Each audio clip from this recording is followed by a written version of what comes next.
Blog Talk Radio. Welcome to the Nonprofit Coach with Ted Hart.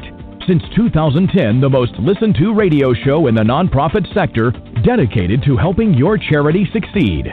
It's no secret that combining online and offline techniques is the key to fundraising success, and practical nonprofit management advice is what you need. The Nonprofit Coach with Ted Hart is the perfect landing point to learn from top experts around the world who provide advice you can use. Ted Hart is without a doubt one of the foremost nonprofit thought leaders. Also a successful author, his books range from successful online fundraising to expert nonprofit management. Guests on the Nonprofit Coach are leaders in their field who share their insider tips and trade secrets in a conversational style both the experienced and novice will benefit from. Ted lectures around the world, but now he's here for you. From the latest in charity news, technology, fundraising, and social networking, Ted and his guests help you and your organization move to greater levels of efficiency and fundraising success.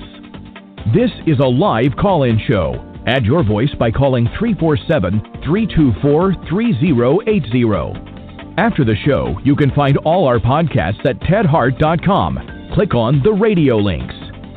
Don't forget to dial 347-324-3080. Now, welcome the host of the Nonprofit Coach, Ted Hart. And welcome here to this latest edition of the Nonprofit Coach. Thank you so much for joining us today. We've got a very important show for anybody who wants to succeed in 2018. As always here on the Nonprofit Coach, you can call in, as the announcer said, at 347-324-3080 to speak to our Page 2 expert today. You can also email me at tedhart@tedhart.com with any questions you might like to ask. As always here on the Nonprofit Coach, we start with Page 1 News.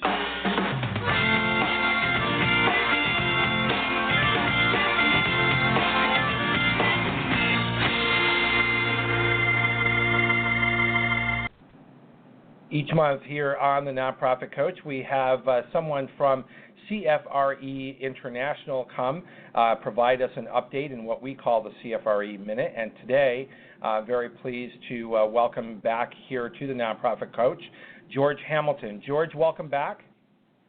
Oh, thanks very much for having me, Ted. So, George, our theme today is how to succeed in 2018 for all of our listeners. So can you help us understand what's going on, what are the updates at CFRE, and more importantly, what should our listeners know about CFRE for 2018? Well, CFRE is closing out another successful year in terms of growing the credential and its impact in the philanthropic sector around the world. We're on pace again this year to have an all-time high of applications come in for initial certification. And again, recertification rates for the CFRE credential remain a bit higher than the average for the professional certification marketplace. So it's going to be another strong year of growth in CFRE credentialing, both in North America and around the world. We are actually looking forward to welcoming on board our newest participating organization partner, our president and CEO. The Korean Society for Philanthropy is actually becoming a CFRE participating organization, and Eva Aldrich, our president and CEO, is actually traveling over to Asia early in December to welcome them officially as a new PO. That's terrific. Well, congratulations on the growth of CFRE as a truly international designation or certification. So tell us more about, for our listeners, what should they be doing to prepare for success in 2018? Well, any fundraisers who have already started their application should be thinking about and looking at the CFRE exam testing windows for 2018. The first window does begin in mid-January, and the application deadline for that window, if somebody's application is ready to be submitted and they want to earn that CFRE in the first testing window of the year, they'll need to have their application submitted by January 15th. And then 4 total testing windows during the calendar year 2018, each one running for 2 months. And all that information is available on our website, www.cfre.org. But for those who are close to having enough points in their application to sit for the CFRE exam, just be aware that the deadline for applying for that first testing window is coming up in mid-January. Mid-January. So one of the most important things, of course, as we say here on the Nonprofit Coach, is that we do encourage professionals to stand for testing. That adds to our profession to be able to show that we do have a body of knowledge that we do hold ourselves accountable to. And so we certainly encourage our listeners to go to CFRE.org, where they can find out more information, including the deadlines that are coming up. And we are live casting over on Facebook today, so feel free to follow us there. And I'm posting the CFRE.org website over on Facebook today. Any other updates, George, for the CFRE Minute today? Just that it's been a great year, and we're looking forward to serving fundraisers and the fundraising profession again in 2018 with a growing, valid, and reliable professional certification credential. That's terrific. Happy holidays, George, and thank you again for joining us here on the Nonprofit Coach today and helping us plan for a successful 2018. That's George Hamilton from the CFRE International Headquarters. Thank you, George. Thank you. And next up here on the Nonprofit Coach, we are heading on over to page 2.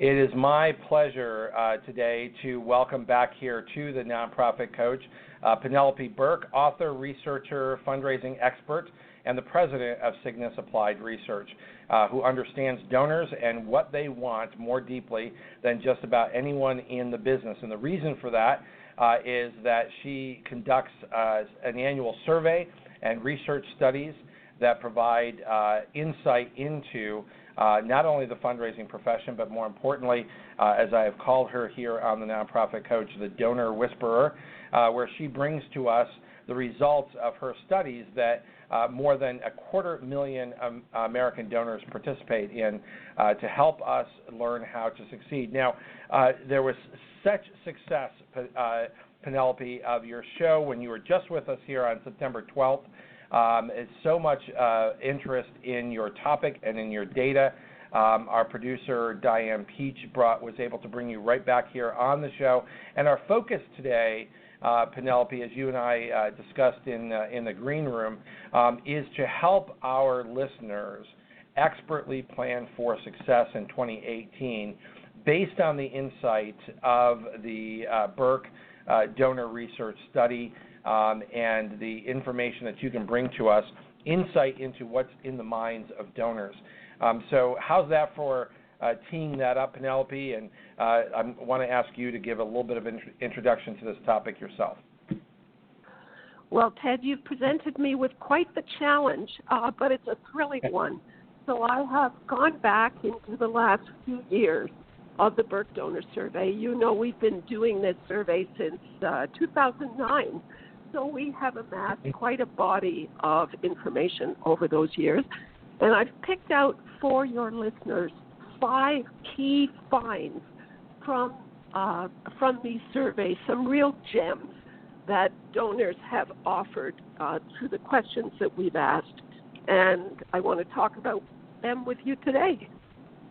Okay, terrific. And in doing that, after you've sort of shared with us these 5 top tips for success in 2018, if our listeners really pay attention to that, give us a sense of what kind of insight is this? Because we're so used to, I think, most nonprofits have gotten the message a long, long time ago to look at their own data, to look at giving trends, but that's very insular to their own organization. What you bring with your survey is much broader to that and really getting into the mind of the donor. So help us understand sort of on a 30,000-foot level, what does the Burk Donor Survey do for us?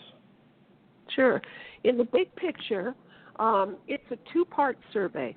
So in part one, we asked donors to look back at their philanthropy in the previous year and tell us whether they gave more last year than the year before, gave less, stayed the same, and why, and where there might be potential for giving to go up.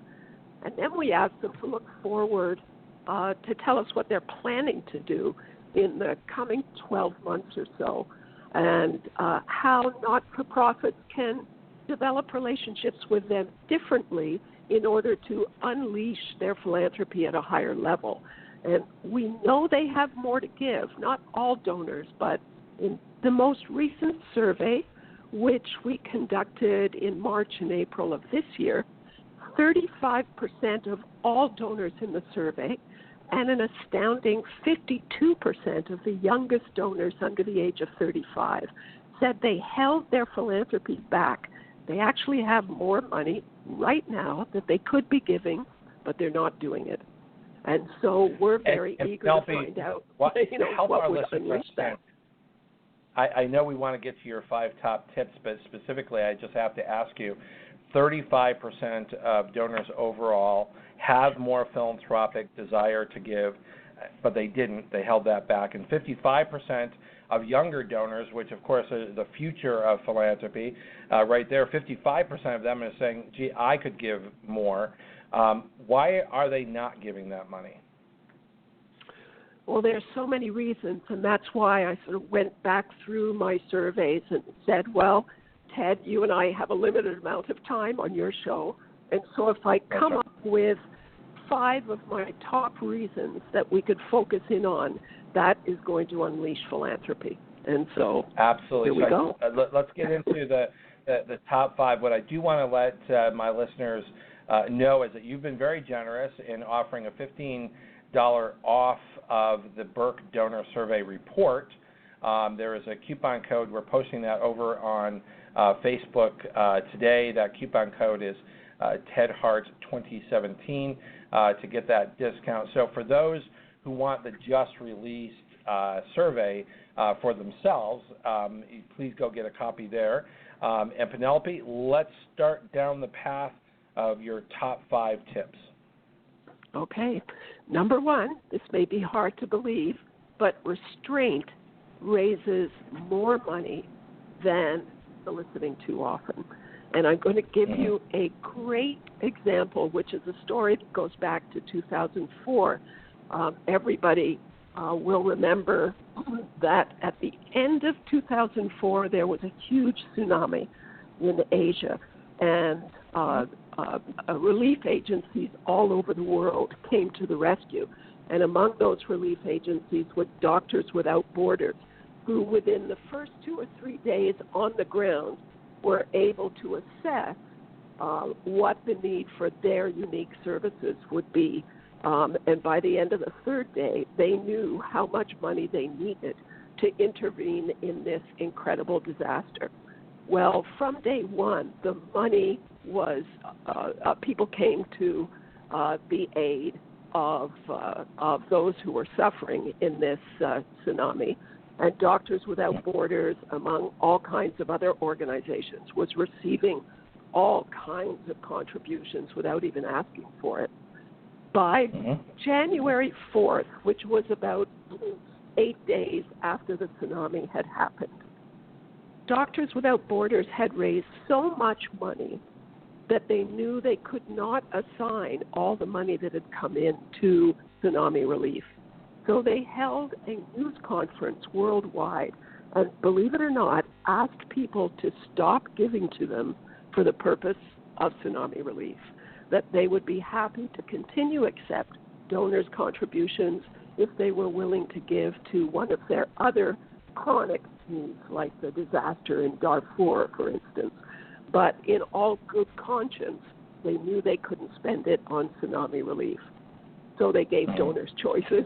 Either give to somebody else. So that's what you mean by restraint, but also could that be seen as honesty? Well, yes, and here's what happened as a result. it's certainly true that on January 5th, the day after the press conference, the number of contributions to Doctors Without Borders fell off dramatically, but it didn't cease altogether. And what happened was that donors, in particular donors of means, who have been waiting for a signal from an organization that knew its own limitations, knew exactly why it was in business, and was willing to be dead honest with people, donors of means then stepped up and started to give to Doctors Without Borders in a completely unrestricted fashion. And I know that because I was given permission by one of the Doctors Without Borders national offices in Canada to come in and analyze their data. And they actually raised more money after January 4th, after that press conference, than before. And so what donors were saying is, if you know exactly what your mandate is, and you don't take advantage of donors by raising more than you can actually spend on the issue at hand, then donors will reward you with more money, completely unrestricted. So it was quite a story. So yeah, incredible story, and so many lessons to be learned there. You're viewing that as restraint, which I think is absolutely correct. But the response was to the honesty of the organization, and not just saying, money for money's sake, but we know what it takes. We are the experts, and so people were drawn to the honesty of their own capacity. Yep, that you're absolutely right. And 2017 brought forward a number of examples. There was just a huge number of disasters, as everybody knows, natural disasters. But there was also political upheaval, and organizations like the ACLU, Planned Parenthood, gained from having many, many new donors who rushed to their aid because they were under political threat of losing their funding or having their government funding seriously reduced.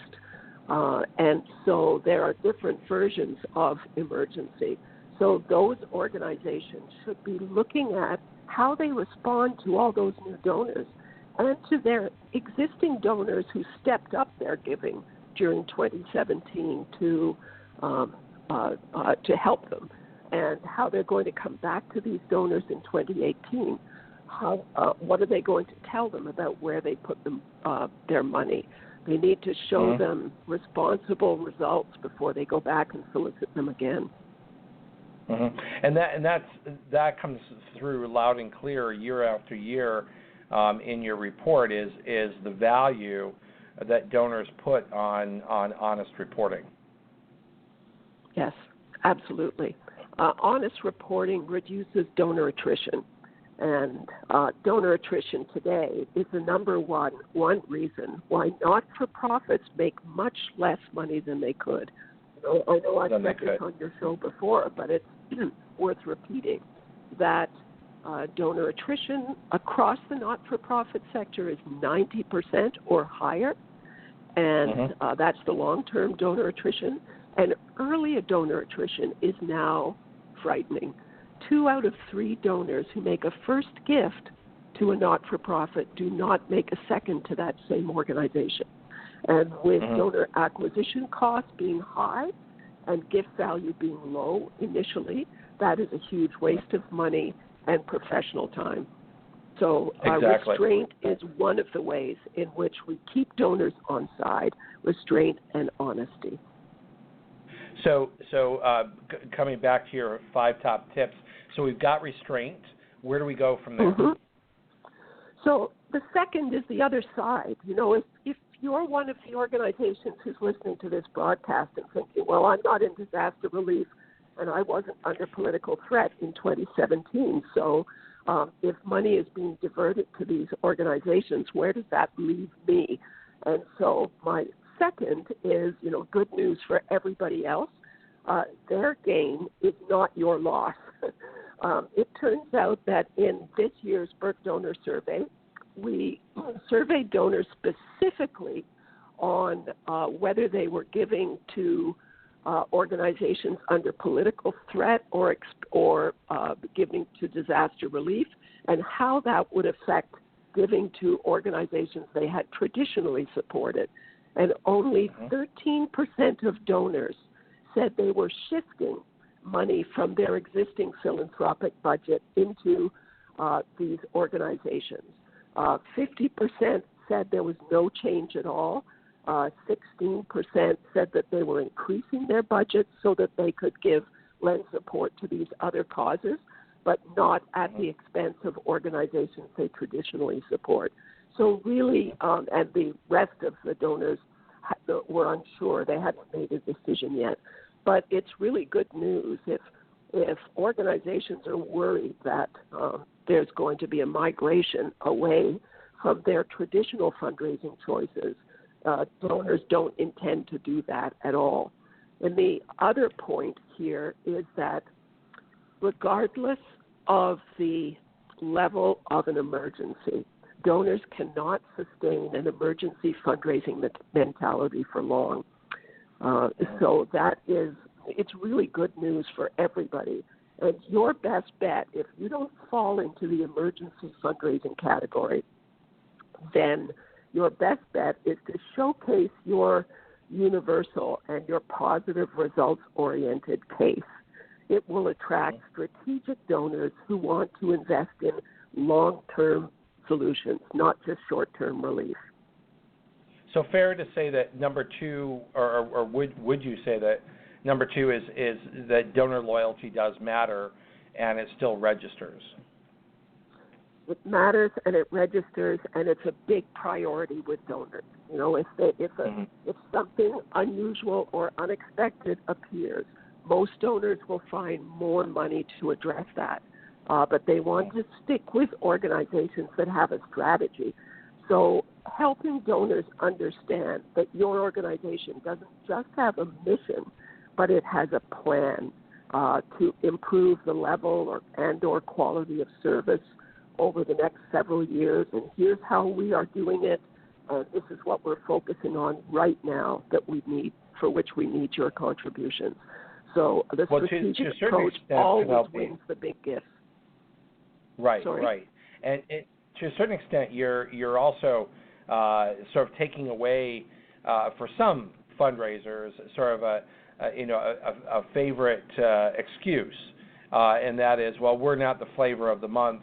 You know, we're not the latest disaster, and so therefore the fact that we're not succeeding is somewhat tempered by that. And what you're saying is, no, the data doesn't actually support that. If you're doing a good job, you're building that loyalty will be paid off. And while there are sort of flavor of the month or disasters or other sort of aspects of fundraising, your data is showing that donors don't, by and large, shift their giving. They may expand their giving, they may stretch their giving during those times, but the majority of those in your survey report that they remain loyal to those charities that are doing a good job, reporting good results, that they still believe in. They keep their loyalty. Absolutely. Yep, you summed it up really well. Okay, Number terrific. 3. Well, that's good news for all of our listeners, I think, for all the professionals out there, that it is worth putting the time into building those relationships. And this is a principle that we've talked about on this show many, many times, is that this isn't just a numbers game. This isn't just how many emails you can send out, how many direct mails you can send out, how many special events you can run.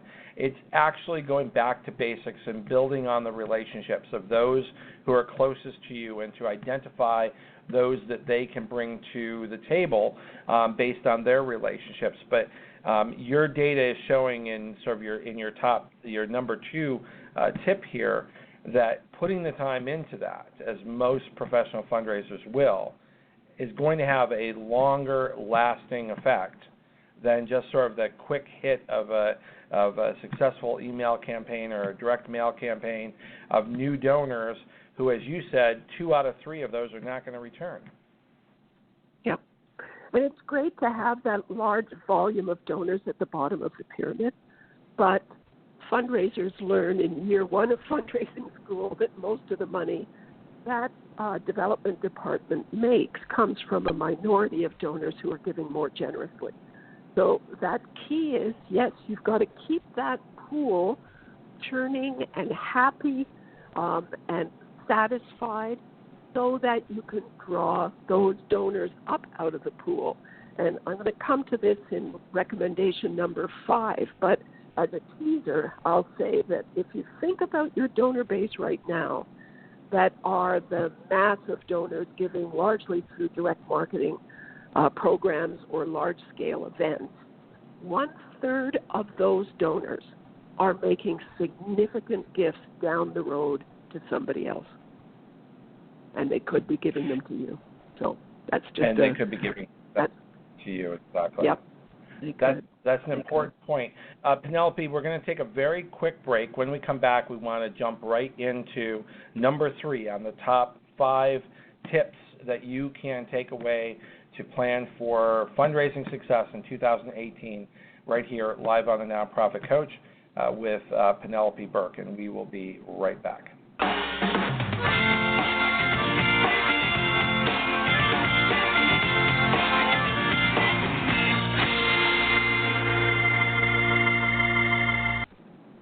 Every day, millions of people are online, many of whom want to help, volunteer, and donate to a good cause.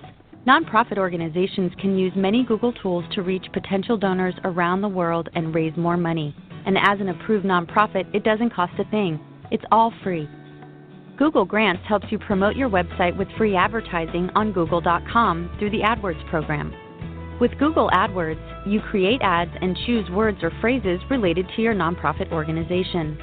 When people search on Google using one of your phrases, your ad will appear next to the Google search results under the Sponsored Links section. AdWords allows you to target certain geographic areas, dates, and times of day for your ads to appear. YouTube for Nonprofits is another tool that can boost donations to your organization. The program offers a number of perks that get your message out there and drive viewers to take action and donate. You can list your organization on YouTube's nonprofit channel and add call-to-action overlays on your videos to drive viewers to donate. Need help analyzing your website traffic and marketing effectiveness? Google Analytics is a free tool that will give you rich insight and help you increase the number of people that visit and donate to your site. Google Analytics can be invaluable to many people in your organization, such as development directors, marketing staff, and your web team. There are many other tools that can help you reach more donors and raise funds, like Google Checkout, where you can process credit card donations with no transaction fee, Google Sites to create a free website, and Website Optimizer, where you can figure out the best landing pages to turn site visitors into donors. To get started, apply for Google for Nonprofits today. And we have provided a link over on Facebook today to google.com/nonprofits. For all of our listeners who would like to benefit from that program or learn more about that program. Grab your calendars. I'm very sorry to say that I've got a couple of weeks off from the show, so I will not be live here. So we're going to post for you as a reminder to go to tedhart.com, where you can find all of our radio shows, all of our podcasts, so that you can get caught up on prior really big shows. I will be, between now and the next show in New York and in London, I will be coming back, however, and this is what you want to circle on your calendar. You want a big bold on December 19th, because December 19th, Kay Sprinkle Grace will be back with us for her ever popular holiday show, one of the most popular shows here every year on the Nonprofit Coach is Kay Sprinkle Grace, where she gives her insights into what you must do in 2018 for success. And, of course, that is our topic today based on the data of the Burk Donor Report. And so we are going to head right back to the show and Penelope Burk. Remember, our podcasts and archives are always available 24 hours a day at tedhart.com. Click on Radio Links. If you're listening live today, the phone lines are open. Call in and ask a question by dialing 347-324-3080. Now, back to the Nonprofit Coach with Ted Hart. And we are back here live with Penelope Burk, who is the author of the Burk Donor Report. Penelope, as you heard, we're you're going to be back-to-back here with Kay Sprinkle Grace. Similar topic, different approaches. How do we succeed in 2018? We are up to tip number 3 in your top 5 tips for success in 2018. Take it away. Number 3, be very, very cautious about premiums and token gifts. In our research study this year, we asked how not-for-profits could inspire more generous giving from donors who were planning to give the same this year as they gave before, or even to give less. And the number 2 response, second highest response, stop sending me unwanted gifts and trinkets. So all of those little peel and stick items that I get, and all of the Christmas cards and all of the pennies. Yep. And all of that, so all of that does not add up to making donors happy. Why is that? Well, fundraisers do it for good reasons. They send gifts after donors give as a token of their appreciation, and they send them with genuine respect in mind. But the problem is that that's not the message that donors receive at the other end. Donors tell us that when they get one of these token gifts, they think that the organization didn't actually need the money that they just raised, and that their compelling appeal, which a few minutes before they said, if you don't step up to the plate, we can't get our work done. And then they turned around and sent some of the money back in a token gift, and so the appeal itself was illegitimate. So that's I know the message sent and the message received by donors are 2 different things, and it's a problem because this of course. Well, Penelope, I just need you to help me understand something, because, of course, this data, which is solid data from the Burk Donor Report, strikes at the heart of PBS. They're sort of the kings and queens of token gifts. So how? And I sort of feel like because PBS continues to do that, they must feel either some sort of obligation, or maybe their donors have a different expectation. But they also have sent the message very clearly to the rest of the nonprofit sector. This is a way to succeed. So let's sort of take this apart a little bit, because clearly we have professionals listening to this show who see that PBS does that sort of thing all the time. It's their hallmark. It's sort of what they're known for. So is it that their donors have a different expectation than the average donor that's supporting a nonprofit, and therefore it's not actually the kind of example that the average nonprofit should follow, because the Burk Donor Report, the donor whisperer here is saying, hey, this is not as valued as you think it is? Yes. Some of it is accountable for by demographics. So PBS and NPR donors tend to be somewhat older, and older donors tend to cooperate with premiums more. I'm not saying that they like them, but they don't necessarily stop giving when they get them. So most donors are saying, if we really believe in the cause, we continue to give in spite of this waste of money, not because of it. And that's the misunderstanding. Now, every once in a while, an organization can come up with a premium that actually works. Now, the best one I've ever seen, it's actually one that I recommended for a client that was in, their mandate was in public awareness about brain injuries, particularly concussion. And they ran a very large clothing pickup program as one of their means of raising money. And I suggested to them that they put the 10 signs of concussion on a laminated doorknob card that was the size that fit neatly into a number 10 envelope.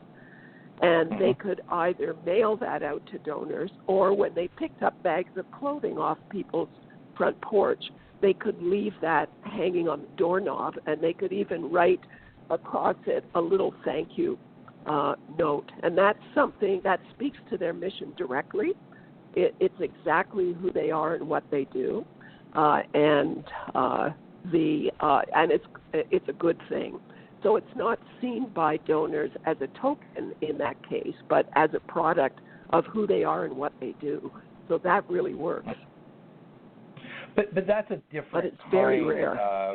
But that's a different kind of premium, isn't it? I mean, that's a premium that's directly related to the mission and work of the organization. So wouldn't it be fairer to say that a donor receiving that would not necessarily see that as the same kind of token gifts as sort of, peel-off labels or Christmas cards or things of that sort that although may be nice or maybe even nicely produced, do not have a connection to the mission of the organization?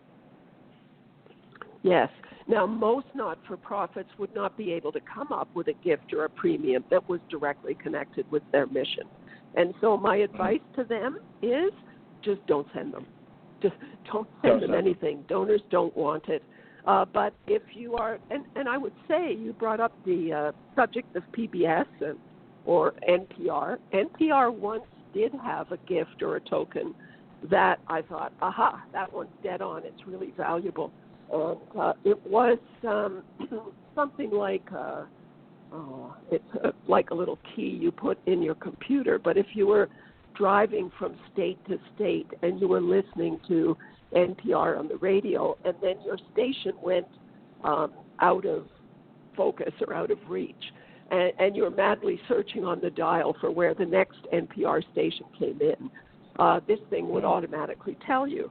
So, that's really valuable and it speaks directly to who they are. And so that's a great token and something worth raising money for. But if it's not connected to the mission, don't do it. And there's one other thing that we don't think about underneath it, and that is that sending these token gifts reveals kind of a lack of understanding about what inspires donors' philanthropy. Donors find them contrary to very deeply held views about why they give. And, why when we ask a question, what does it feel like when you give? I just hold my breath because donors' answers are so personal, so deep-seated, that you would never want to insult that by giving them something they don't want, which I know it doesn't cost much money per piece, but it's the principle of the thing that philanthropy for donors is among the top 3 things that are most important in their lives. They think about it long and hard. When you ask that question, I dare say that probably the biggest response coming back is not what's in it for me. And so therefore the data suggests that there are other reasons why people give, and therefore all of our professionals here planning for success in 2018, I'm sort of hearing number 3 as a caution that it's not necessarily a restriction on don't send tokens. They're not necessarily valued. You need to know that if you thought that they were, they're not. However, there's sort of a corollary to that, and that is if it is seen or would be seen by a donor as directly related to the mission of the organization, it may bring some value. But don't be drawn into thinking it's a must or that it's necessarily valued. No. We've asked donors in so many research studies, what is the best recognition you've ever had?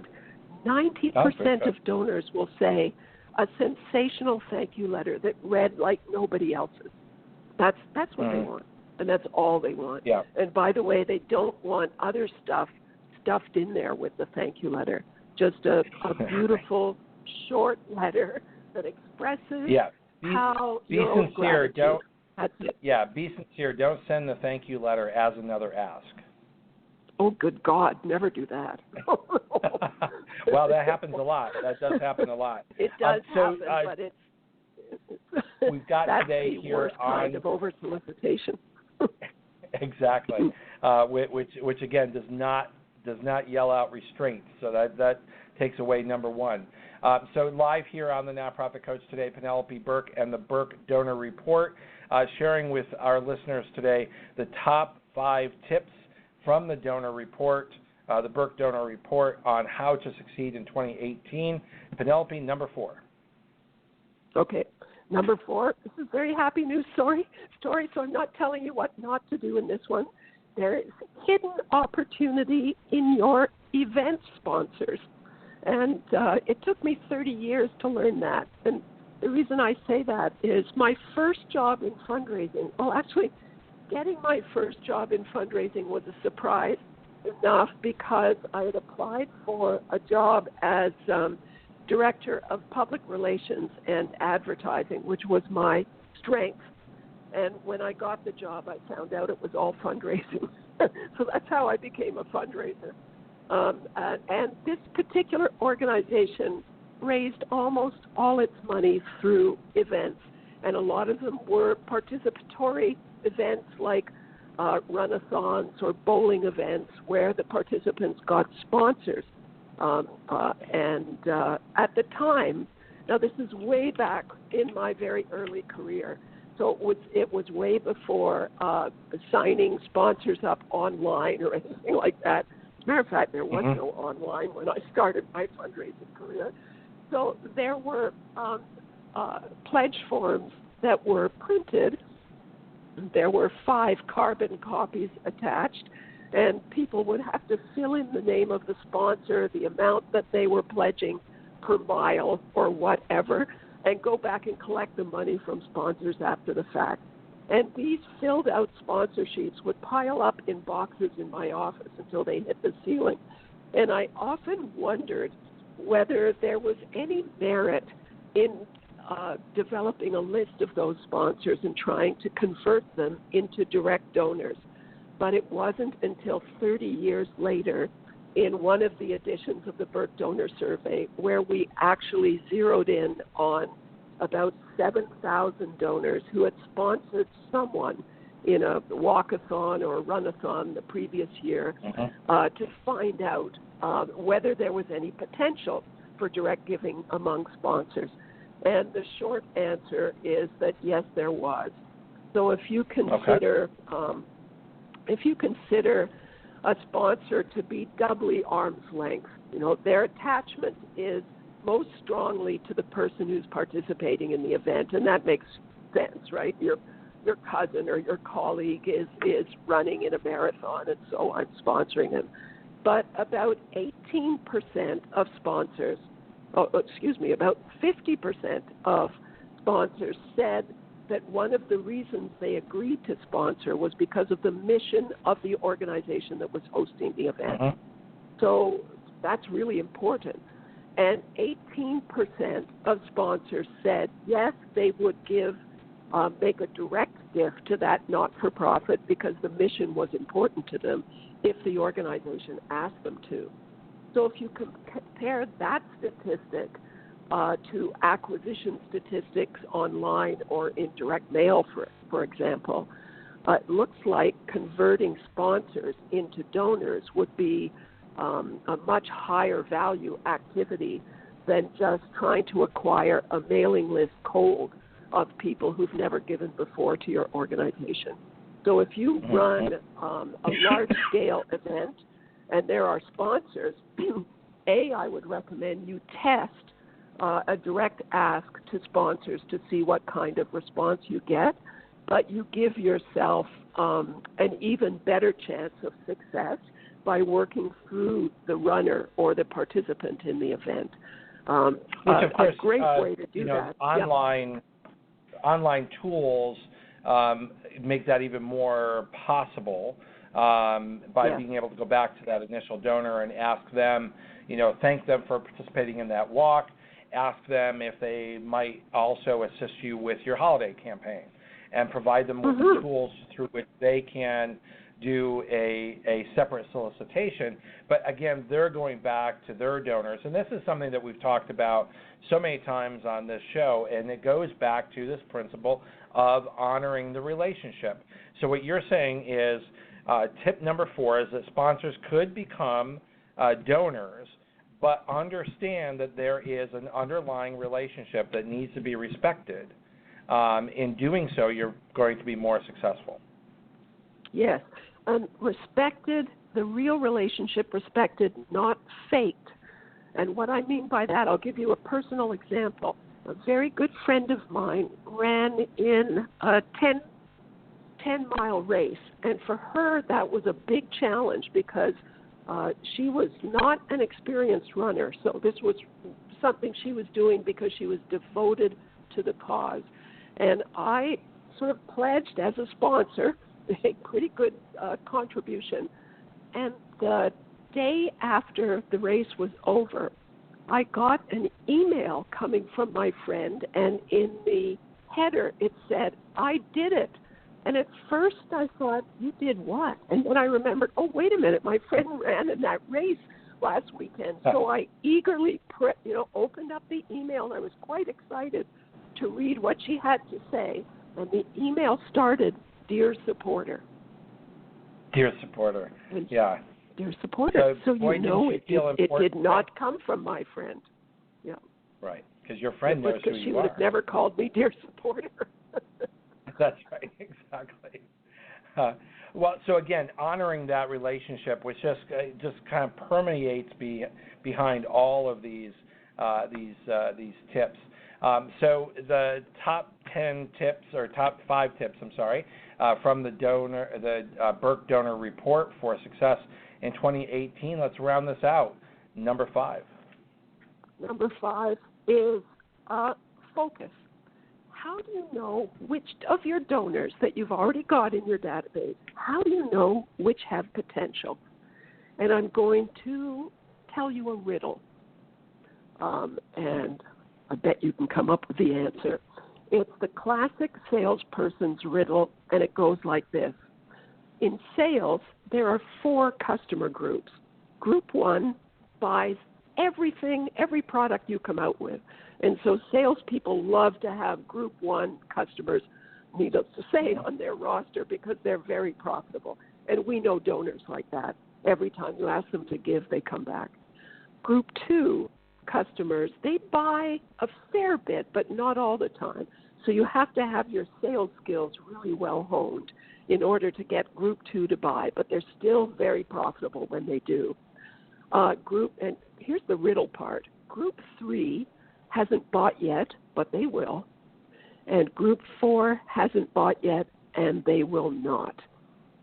What's the difference between Group 3 and Group 4? What is the difference? The salesperson.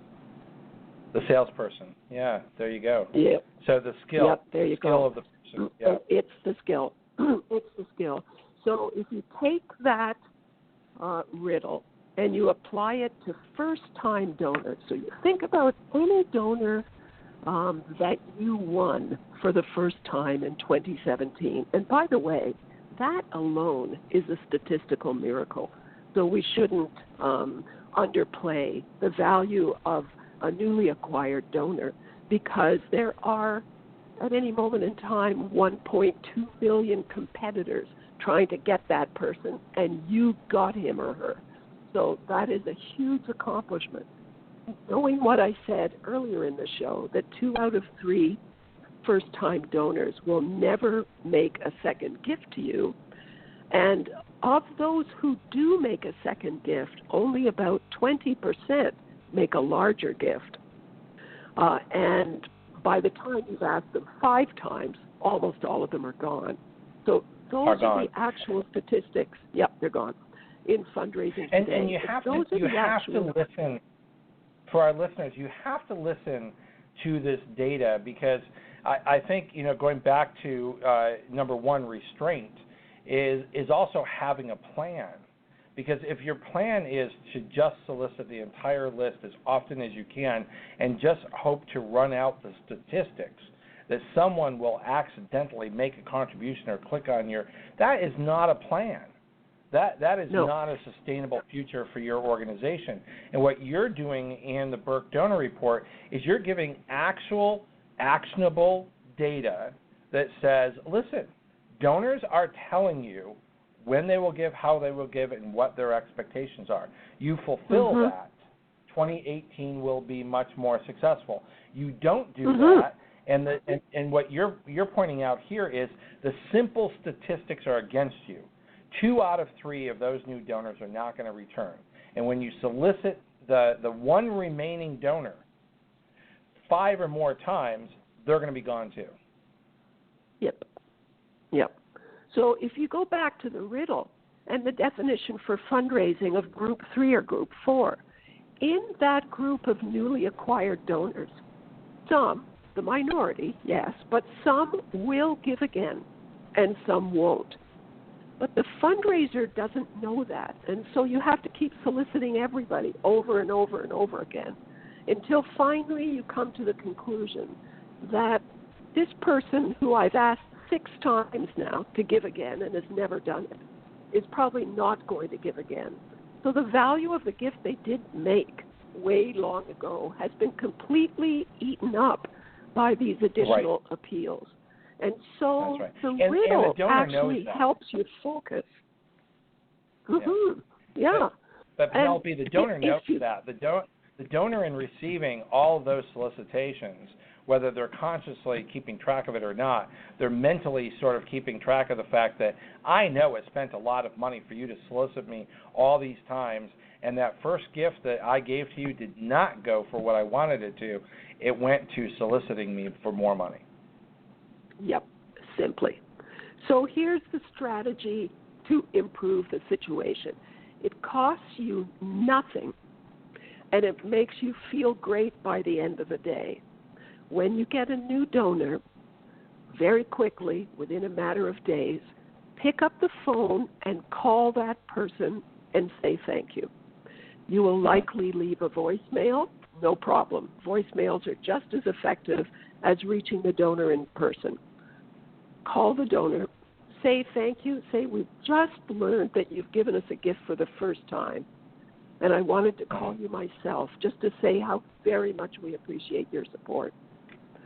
And that here are some alone, that is intervention. That's the salesperson moving in. Brilliant. Absolutely brilliant. That's all you... And I'll add a couple of add-ons to that, because this, Penelope, is a terrific way to get your board of directors involved. Now, obviously, they're not going to call every $5 donor, but at some threshold, you can find a number of donors. Well, I'm just saying they may not have time to do that. But there is a threshold at which you could say, would each of your board members agree to call 5 to 10 donors a month? Less than 1 call a day, they're a board member, and they're calling to say thank you. They're not calling to solicit. They're not calling to do anything other than say thank you.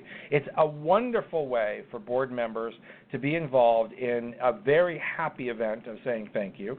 And what they're going to learn and the conversation that they have is going to be very important to the next stage in that relationship. And another tip that I'll add to yours, and this is just absolutely brilliant that you're bringing this up, that for 2018 there's a lot of things you can do for free that can really make a difference with the donor, because the donor gets it. The donor understands what you're doing. And one of the things that it surprises me that it blew people away is that when I became president and CEO here at CAF America, one of the first things that they did is they came to me to ask me for my signature for my digital signature for thank you letters. And I said, well, what are you talking about?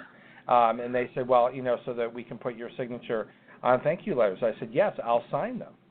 And they said, well, that's going to be thousands of letters. And I said, yes, I will sign thousands of letters if people are going to send us thousands of checks.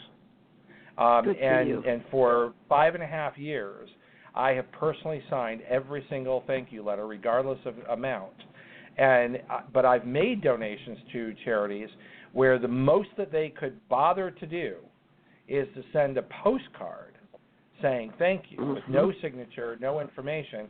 And I'll tell you, I didn't necessarily appreciate the amount that I gave being printed on a postcard for anyone to read and read. Right. So it Absolutely. really did not feel personal. It did not feel like a thank you. I would have rather said, listen, ignore my gift and don't send me the postcard because it's not a genuine thank you. Mm-hmm. Just extending on that, because this is number 5, the last point I'm making today, and I'm assuming that most of the people listening to this show are working fundraisers. I think so most are, or say executives or board members. Yep, okay, great.